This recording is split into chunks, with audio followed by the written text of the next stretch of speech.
Yan, for today's video guys, may tuturo ako ngayon na kung paano magbaklas at kabit ng gulong. So, kung wala ka naman tools, dalawang klase lang ng tools, kaya mo nang vulgarize ng gulong at magpalit. Or magpapalit ka or magbubulgarize ka. Okay? Ako kasi, ito yung available natin ngayon. Ito, ginawa ko lang itong DIY. Back rim siya. So, ginawa ko sa kanya, grinder ko siya ng manipis. Yun. Sinandin ko para madulas siya. Magandang gamitin. Saka matibay yung pakabakal niya. Tapos yung isa naman ito, nagamit ko siya sa tricycle, yung plangka talaga.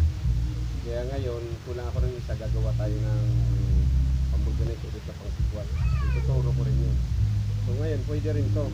Halimbawa, naglatang ka sa daan, pwede rin yung fixin. Kasi yung function ng isa, pangontra lang. So, simulan na natin guys. Kurasmag, ayan. Next step natin is tapakan mo muna yung gulong para maano yung gilid niya, hindi ka mahirapan pagtanggal. So, ganito ang unang gagawin. Sisikwatin mo muna. Tapos yung isa, kakal. And then, ganun. So, take note guys, kailangan hawakan ng medyo may puwersa ng konti.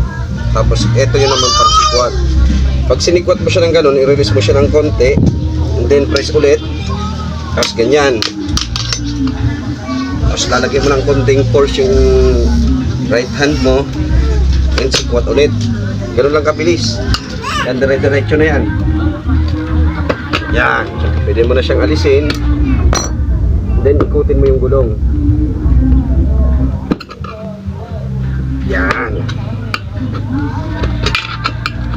Hindi lang kadali magtanggal ng gulong. Yan. Ikot ulit. Yan. Tapos pag ganito na, pangalawang gagawin is tapakan mo sa gitna, kapain mo yung interior kasi ito actually na running flat ito, kaya ganito nangyari yung pito nya. Makita mo yung pito, so probably magpapalit ng gulong, kaya naman may second hand kang interior, pwede mong i-replace sa kanya. So, hilahin mo lang siya ng ganun. Tapos, pabaliktarin mo yung gulong. Ganyan.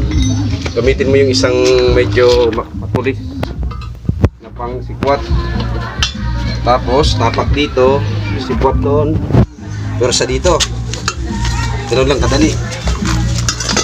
Ayan. Diba? Kaya nyo itong gawin para tipid na rin na gastos. Kung matutunan nyo pagtanggal ang pagkabit ng gulong, malaking tipid lalo na kung may tools ka sa bahay. Yan, dyan na muna tayo kakurasmag. Sunod ituturo ko kung paano ikabit naman yung gulong.